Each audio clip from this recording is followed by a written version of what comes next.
Good afternoon, ladies and gentlemen. Guile here, and welcome back to the Forged Alliance Forever promotional series. Setons Day descends upon us once again. How marvellous. And as I always say here at Guilecast, no matter how hard they might try to disguise it with the way they smell, Setons players are people too. And as a result, they deserve representation, which is what we're all about here. Curiously enough, not an epic or anywhere close to it today. So if you're worried about getting stuck with a longer video, need not fear. It is not going to be that long, but that is the last spoiler I'm going to give, unless of course you've already seen it. This has been sitting, this replay, in my inbox since the middle of November last year, or there or thereabouts, which is quite a long time. I did say I had a backlog I was getting through. So if one of the many other casters, because there are many now here at FAF, have already picked it up and played it, I apologize, but that is the nature of the beast. Hey, if StarCraft casters can run over the same replays as each other, so can we, because they are, of course, the format, the template, if you will, for all things good. Do you not think? No. Okay, enough of that then. On to today's game, as we say. It's going to be a custom 4v4 on Setons. I'm ready, you guys are ready, and the players are sure as hell ready. So let's go on over to the game zone and see how these guys are going to get on. And helpfully enough, the UI agrees with me once again. We'll call this Team 1 up here at the top, this Team 2 down here at the bottom. Going first for Team 1, a rearguard air position, we have Crotalus, and he is going Cybrin again in Ferrari Red. Second time we've seen a Cybrin player in air position in one of these team games in the last week or so, proving that they are just so imber, it doesn't even matter that they aren't the strongest in the air game. But there we go. He's opening first land. To the cliffs with you, we have Dogler, team member number 2 for Team 1. He's going Burgundy Red UEF, opening first land, going second air. Forward position, already on his way to the middle, it's Bad Luck Brian, sporting this season's very fashionable Aeon in Cyanide Scion. He's dumped that land factory down and is just going to make his way towards the middle. And last but not least, we have Blackheart, my good friend, the quintessential, going his very customary UEF, opening first land, going second air. He promises not to be too salty today. I gotta say, he gets a bum rap. Lots of people slamming him on my channel and in comment sections for being too salty during these games. Remember, these guys, most of them aren't strangers. They play with each other day in, day out. So they're not just really bad-mannered people or anything. They generally talk to each other the way they would talk to a sibling of yours or theirs who annoys them.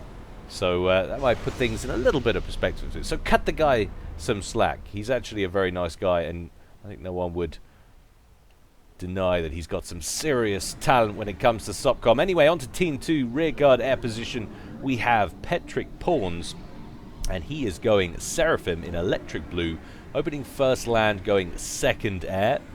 To the cliffs, team member number 2 for Team 2, we have HZH, and he is going Seraphim, also opening first land, second air in mellow yellow. As we go to the middle, we can see Foley on his way towards the causeway now with a few T1 units. He's gone Baby Pink UEF, opening first land, also just dumping down the land factory. And last but not least, we have Steerbjorn, who's also going Seraphim, opening this time first air and going second land in Elephantine Grey. So Team 2 there with 3 Seraphim and a UEF. Team 1 with 2 UEF, a Cybrin and an Aeon. There we go. Game quality at 96%. Pretty damn good. Pretty good balance right there. And you can see average rating there for Team 1, 2000. Average rating for Team 2, 1975. So just 25 global ladder ranking points in it. That is literally nothing in a custom 4v4. So very well done, chaps, for getting such an even match going. And the first blood goes to Foley, who wipes through an Engineer, an Aurora, and a Spirit with 2 strikers.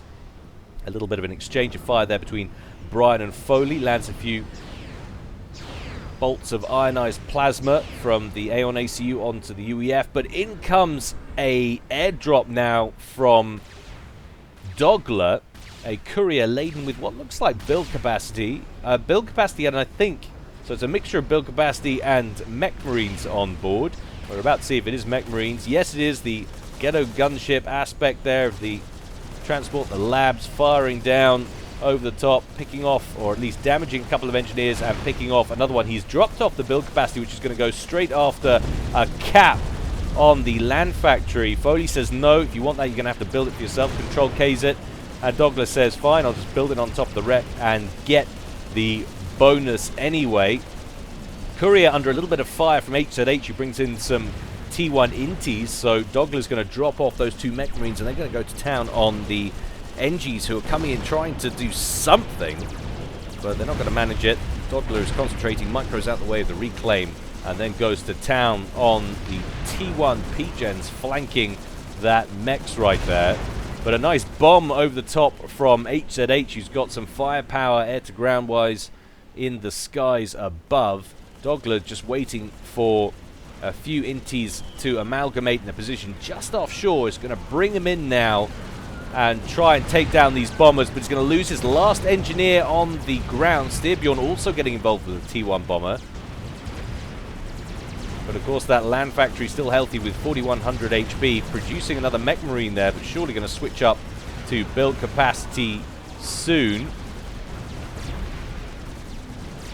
Bomber's still alive, but maybe not for too much longer, as Dogler finds himself with the only inties in the area that are operational currently.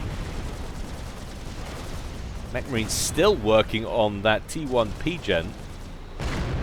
There it goes, finally, and Foley is just like, dude, what the hell happened? My base, there's only one thing for it, suicide.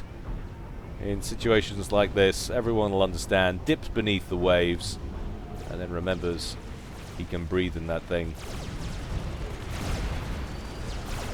Blackheart comes to join the party with a few extra inties, keeping the skies safe momentarily. The last mech marine down there picked off by a couple of FAMs from Styrbjorn, who's now coming forward with his ACU, throwing down a T1 land factory before he makes any further push on towards what was Foley's main base. But we've now got a lot of T1 units coming down the causeway from Team 1.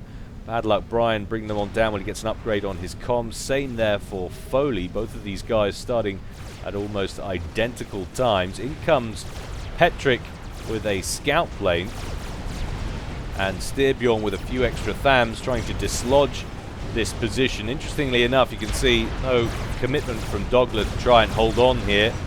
Not building anything out of that land factory. Happy to let that go. Happy to know that he has simply cut Foley off and stalled his start completely and allowed Brian to get the initiative up the middle. So very nice work indeed. I like what Foley's managed to do though. He's got strikers in around the back. That striker's actually 3-starred. He's got 10 kills. He's not going to live much longer because he's got a jester on his ass from Crotulus. There's another one in around the back up here who's got 4 kills. So nice work indeed. He's about to get another one. Finds another poor NG just going about harvesting the tree line there. But Dogler took it out of him a little bit. Took him a while to expand over to this side island. HZH has been there set up for a while now. How do their 2 incomes compare? Well, HZH is on 62 and Crotulus is on 50. So gives you an idea of the expenditure, but I'd say it's definitely worth it when you consider the state of play now between the 2 teams. That was a nice little opening passage of play. And it looks like we've got another drop inbound now from Dogler. Another courier on its way with 3 engineers on board, it would seem. See where he's going with that. Well, that's, if he makes it, that's due to come right in around the back. Of course, no real radar coverage likely to be up and running. Comprehensive radar coverage like to be up and coming at this stage of the game. But look out! Blackheart straight to T2 air and is airdropping his comm over to HZH's side of the map. In fact, he's going to make a play for the side island.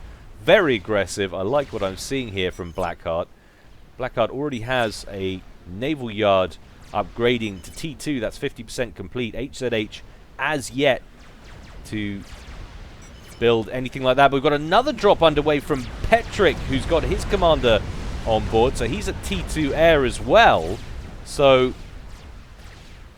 this game really heating up here inside the first 10 minutes. Styrbjorn setting up shop nicely in Foley's old base. He's going to persuade Brian's forces to withdraw. Blackheart makes landfall, captures that land factory. Which is interesting because Team 1, of course, didn't have any access to Seraphim tech. You can hold on to that. That'll change. Quick reclaim of the second T1 PD helps give him control, and a capture on the second one. Looks like that's going to be a hold for the moment there for Blackheart, but Petrick inbound. Where's he going? Well, he's coming in to attack his mirror. Team 1's air position. Crotalus up here at the back. How is Crotalus going to deal with it? He's going mass T1 PD.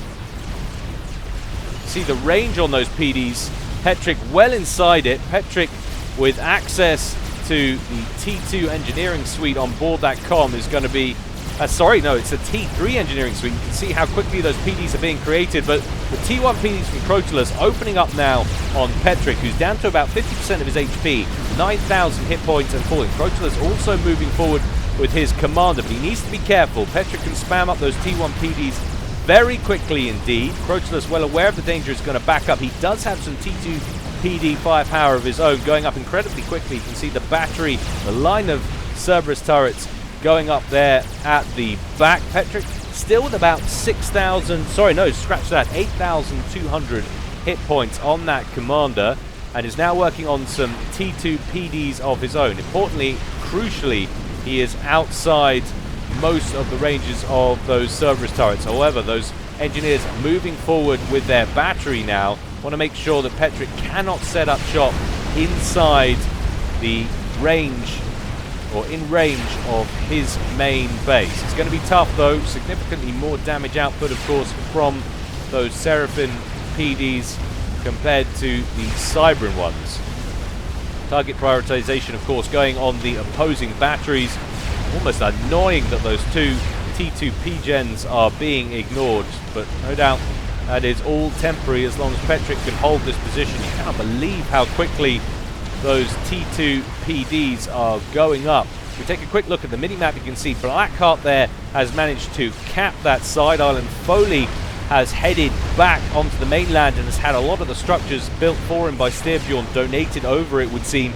And it also looks like Brian has made his way down the causeway and is in pretty close proximity to the front of that base. Because we took a look back now at Petrick's incursion, he gets a shield gen operational and now has a T1 land factory to boot. His base is going up incredibly quickly. The attack ping goes down on the T2 P-gens, which are actually have been donated over to Dogler. So it's going to be Dogler that's going to be feeling the pinch as those structures go down. But what?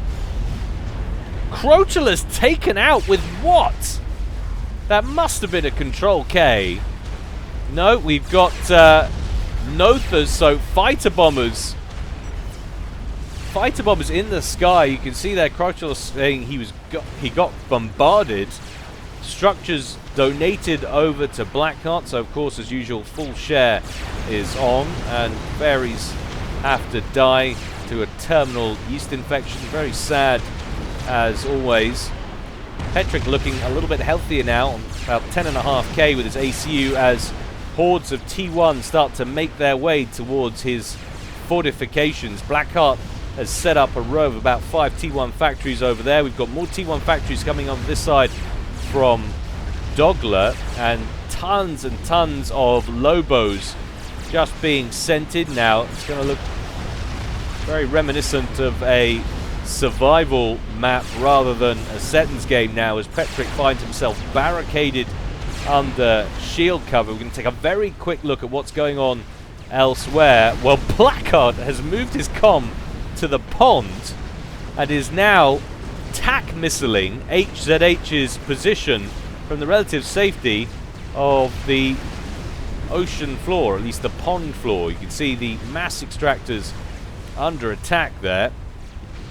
Foley has taken a bit of a battering. He's on around 6,700 HP, but he's holding against Brian, who's his own forward position consolidated under shield coverage a little bit further back. Where is Styrbjorn's comm is the question.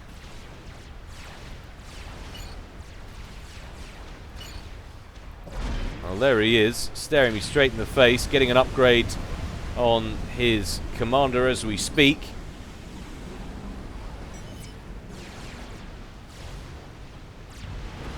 But gutsy stuff from Petric. I love what I'm seeing here. And so far, the Lobos and now the Evensongs along with them having trouble breaking this position. There's an awful lot of point defense in here. We've got TMD in here. We've got shield coverage, although the shields are blinking on and off due to power restrictions. You've got to imagine it's only a matter of time before this position gets overwhelmed. There is an awful lot of spam amassing, but of course the more resources that are sent into evicting Petric, the less they have to devote to throw against Team 2's main base. However, Blackheart doing a phenomenal job down here. That ACU with T2 engineering suite and TAC missile launcher on board, causing all kinds of problems, but H&H airlifting his own commander into the pond. This game is crazy. Of course, no direct way to harm Blackheart, so he's going to get in there and just annoy Blackheart by throwing up some TMD right next to where he might be launching from, and then start spamming T1 torpedo launchers as quickly as possible. Blackheart is going to have to withdraw from that position. Meanwhile, the assault continues. I think we're going to have to go to split screen. It's the only way to manage this, to keep an eye on the two theatres. Blackheart bringing in more T1 units now. Almost looks like he's capped a whole load. He's got Auroras there. He must have capped one of HZH's, well, it's not HZH actually, he must have had those donated over to him from Brian. But either way, they've run straight into some T1 PD, but Blackheart looking very tanky at 14,000 HP, 18,000 of full health, quickly captures those two T1 PDs, and HZH is forced to withdraw. Meanwhile, the T1 onslaught continues over here on the right. And those T2 PDs, those Seraphim T2 PDs, doing a pretty damn good job of hoovering up all of that T1 spam. Not really looking like Petric is in any major danger. Foley moving to the cliff and taking his opportunity to overcharge one of the two cruisers in the area belonging to Blackheart. However, another one inbound as we speak. Still that problem there of Brian, who is currently working on some more production capability under that shield. Getting another land factory.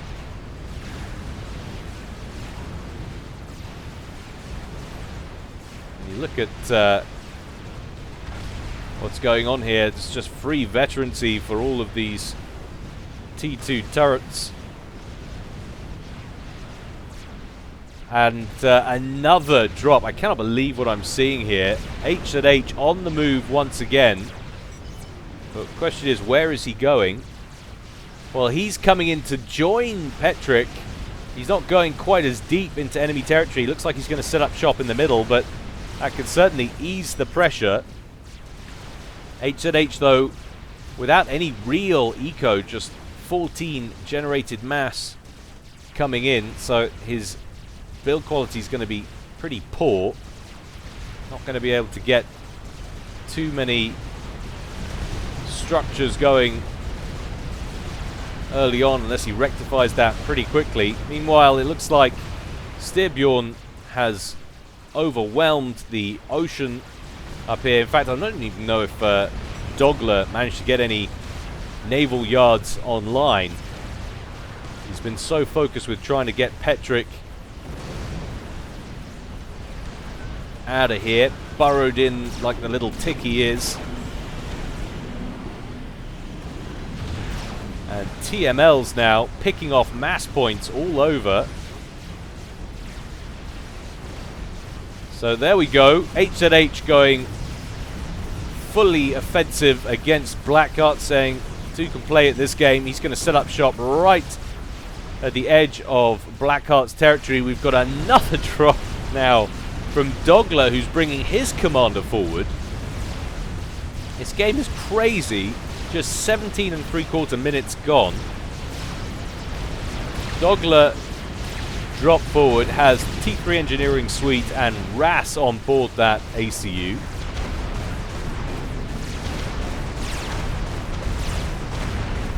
The question is, has HZH bitten off more than he can chew? All of the Lobos that were being sent against Petrick have been rerouted now and sent on towards him. It looks like he might be thinking about reboarding the transport now, potentially. There he goes. Needs to be very careful. That's in full view of Team 1. But they have no air force to speak of, so the thing cannot get shot down. Still a risky, very risky proposition. And you can see the TAC missiles coming out against Blackheart now. Petrick is brutalizing Team 1. You've got to love this alternative play. HZH sets himself right back down, only a few, I was about to say a few yards, but in subcon terms, that's more like a mile.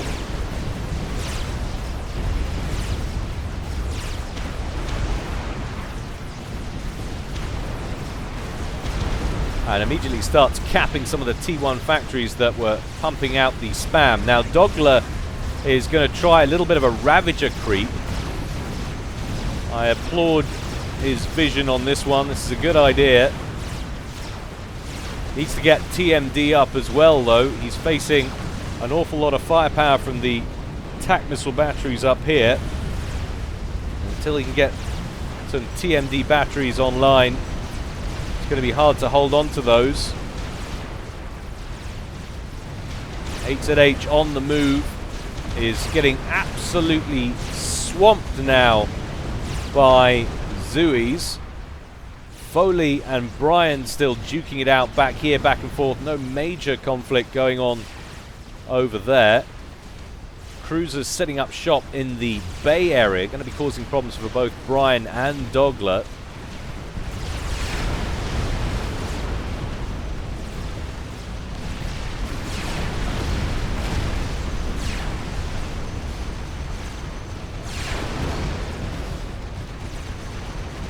Kind of surprised we haven't seen any TAC missiles inbound already. Well, no sooner do I say it than Petrick launches, and he should be able to take out a few. If he aims for the center one, he should take out all three of those. Oh no, they can survive one. Who knew? Everyone else apart from Guile.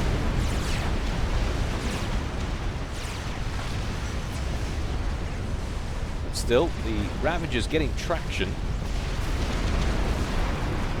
HZH getting some reinforcements. Those Ilshivas produced by Petrick transferred over to his control, and this should be an absolute slaughter now, as long as he commits.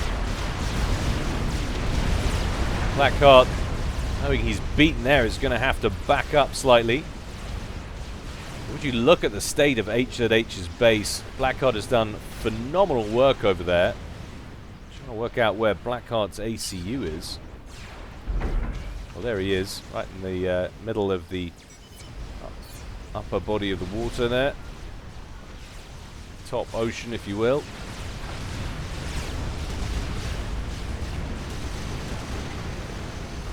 Well, there are a few TMDs now getting the job done on the missiles as they come in towards the Ravagers further back. Needs to focus on the ones up here. Dogler needs to be careful as well, though. 3 or 4 TAC missiles on that commander, and that's a kill right there.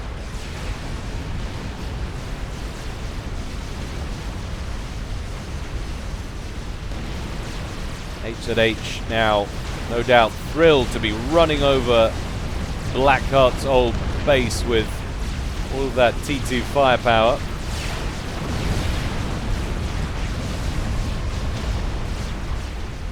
This game is absolute carnage. Brian's old base now under sustained cruiser assault. And his forward position isn't very much better either.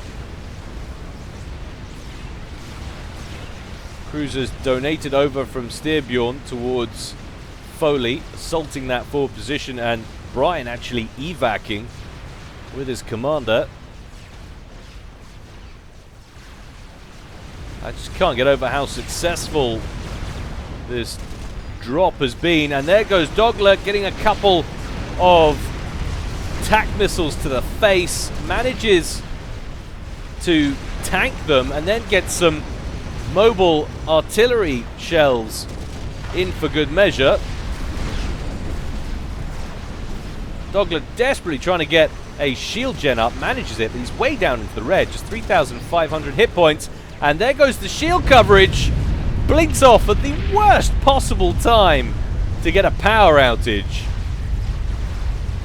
And down goes Dogler at 22.5 minutes. Team 1 loses yet another player. This is stunning work from Team 2, especially Petrick. HZH still alive in the center, doing his thing, still causing problems for Blackheart, although Blackheart doing a pretty damn good job of stabilizing matters, has forced that pack of Ilshevers that has been pretty heavily diminished over the last 3 or 4 minutes to back off. Yes, he's lost those T1 factories, but that's a rather meager investment right there. A Fat Boy under construction, that is quite a ways off. Petrick is trying to cheat. Just making sure that that thing isn't on.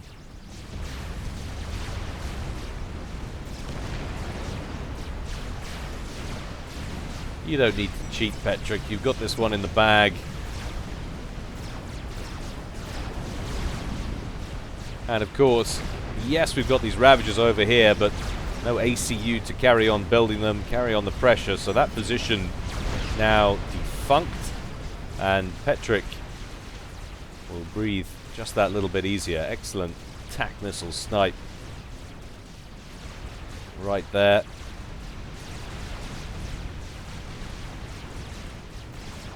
Really, even with the mighty Blackheart on their team, I'm not sure I see any way back from this now for Team 1. Styrbjorn asking for a couple of, or a T2 transport. So if he's going to join the party up on the northeast corner of the map, what's he got on his commander? We've got advanced resourcing option there on the comm, the advanced RAS, and a Tech 3 engineering suite as well, so he's good to go.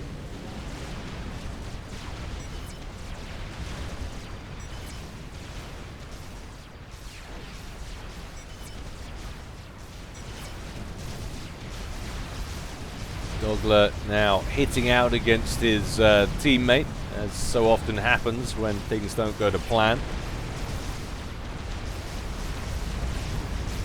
Dogler's old base now in the hands of Blackheart.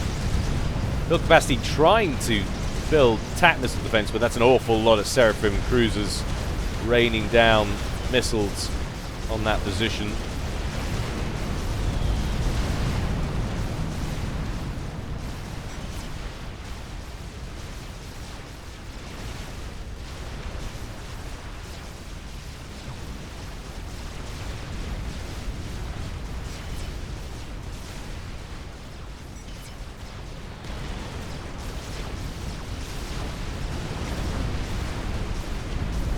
Tac missile battery online there for HZH.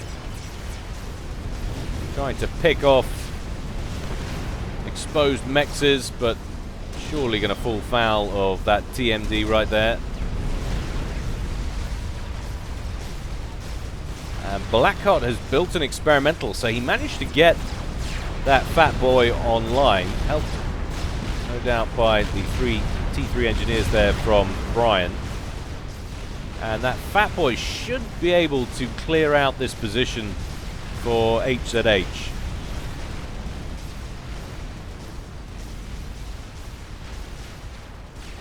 And there we have it. So Styrbjorn is coming to join his friends up at the top right. And he's not coming into the center. Sincerely pointed that. Wants to clear out the remnants of Dogler's base. Going to make landfall right here. All he needs to do really is take down some of the build capacity in the TMD, and then he can get to work building. The boats should do the rest.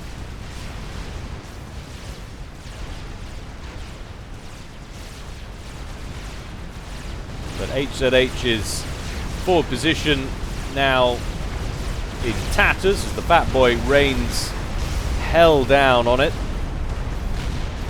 Quick look at the state of affairs on this side of the map.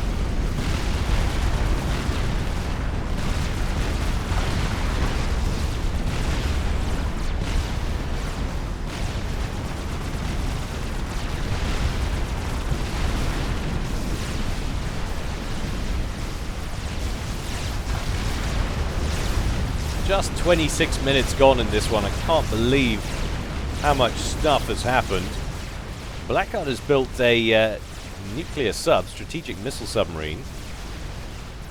And that's coming out to this portion here of the triangle set out by Foley, by those scout planes.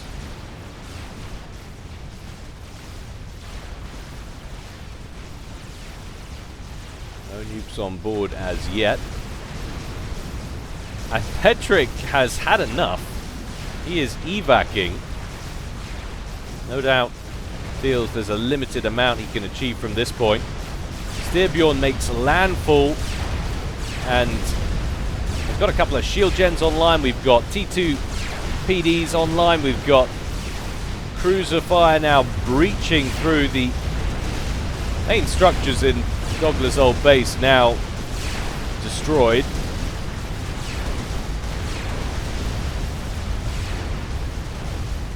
But Petrick makes it out alive. Takes a little bit of fire on that transport. It's a pretty risky endeavor.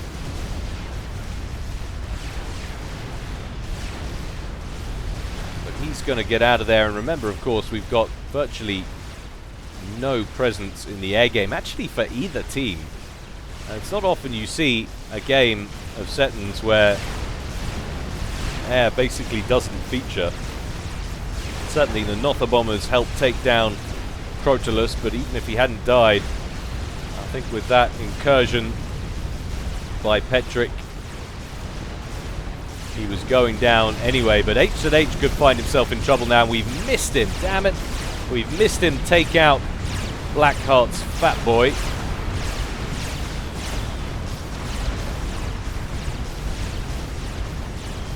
Awful lot of T1 spam coming his way. He just has to stay mobile. He's doing the Setons shuffle.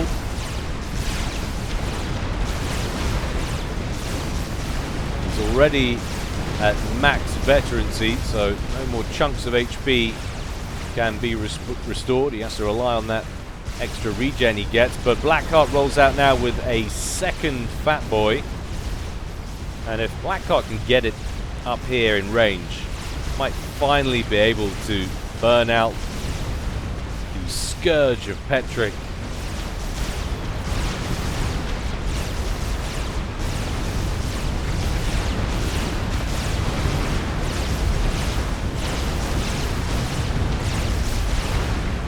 HZH in no real danger now as he's joined by a handful of Othams that can take over. But this is surely lost now. Styrbjorn firmly in control of Dogler's old base, in a very defensible position with naval backup just a little ways away. Brian, I feel like a toddler trying to play soccer.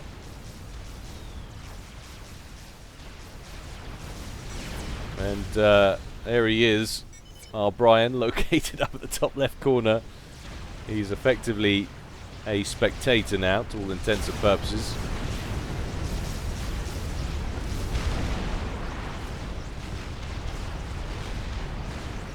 And with Otham streaming south from Petric's old forward base, Styrbjorn moving forward, and Foley's come to join. Why not? Let's have all the ACUs. It'll be the first time we see a full-on 4-player base trade on Setons. Blackheart's ACU still on this side of things. We just need Brian to join him down here. Little matter of destroying all of Team 2's bases. Side note, really. Petric now safely under shield coverage at the back of the map there, back of the base.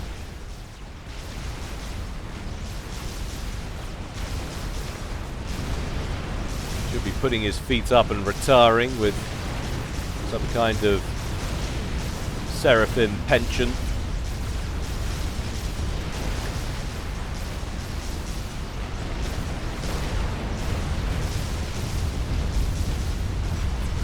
Blackheart gets another experimental online. Must be down here surely. There it is, another fat boy. This time a problem for HZH and Foley. Mainly HZH, as there's only real eco located this portion of the map. Having said that, Petric now back on this side and focusing on matters down here. He could easily start working on some air and deal with that threat. HZH looking like he wants to evac his commander. Not a bad decision, although he doesn't want to get caught by the fat boy. Just a shell or two would be enough to shoot down the transport. They go very high indeed. Needs to be very careful. Transport coming in, dropping inside the shield. He wants to overcharge the fat boy, I'm guessing for a second time. There goes the overcharge straight down to 1600 hit points. And another one will do it. There it goes. Fat boy down and out once again. Just shows you, even when your base has been brutalized, you can still be effective if you're careful with your decision-making process.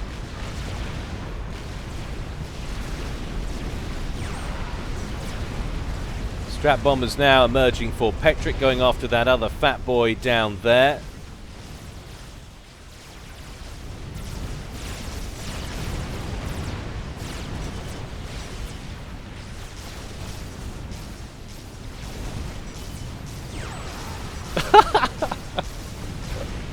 Blackheart not being salty.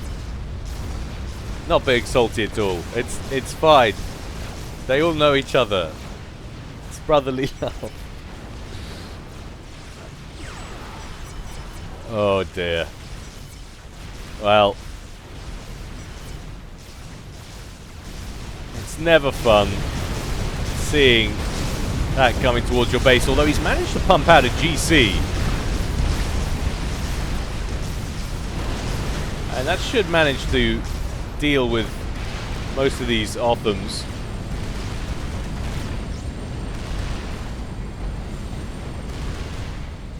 Blackheart doing just enough on the experimental front to keep his main base alive, but that is all that's left. Once again, we've got Blackheart up here. The other two players dead. Brian evac'd, just literally watching. Seeing how long our 2400 player can survive. HZH, very ill-advised, standing right next to the GC. And that can happen. That can happen. That is why you've got to be so careful. He loads the commander onto the transport, but the transport gets incinerated before it can properly take off. And there goes HZH. So Team 2 do manage to lose one player at least. Foley benefits with the transferal of HZH's structures. And it's curiously moving deeper into the pond when there's a fat boy to be reclaimed right there. There we go. Styrbjorn with another experimental.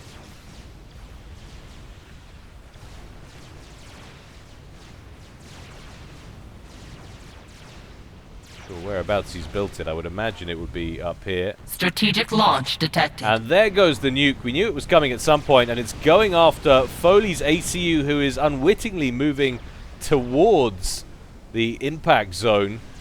Nuke inbound. Could we be about to lose a second team member from Team 2? No! Foley survives with 2,000 HP. Unreal.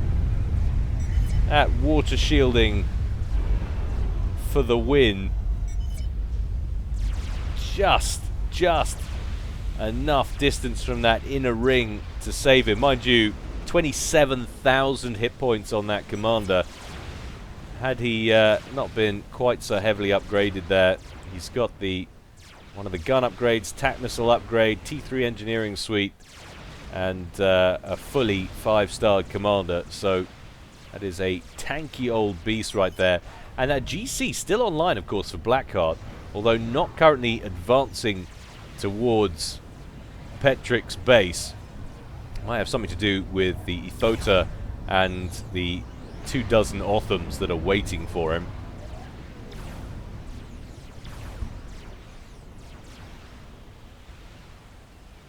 But there's another Ethota inbound from Styrbjorn. So before too long, I'm sure we'll see a combined assault on Blackheart's original base there. And when that's gone, it won't take Team 2 too long to finish off. Poor Blackheart sitting at the beach all by his lonesome.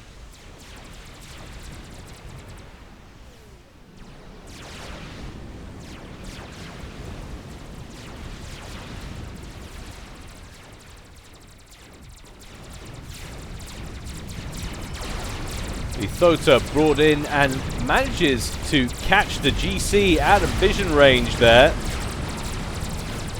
GC finally opens up on the Othams, but too little too late. That GC is going to go down. Dogler getting very upset about things in chat. It's very true. And Blackheart surrenders and finally hands a deserving victory over to Team 2. Well, technically, Brian could stay in it for as long as he likes.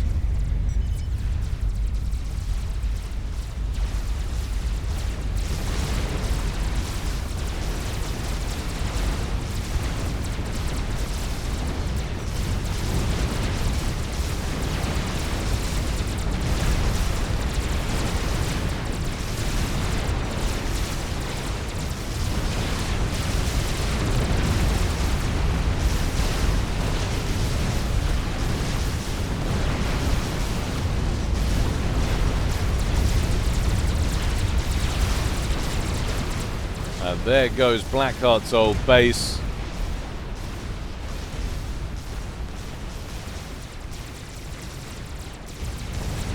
Just in time for Styrbjorn's Ethota to do very little. Gotta hate it when that happens.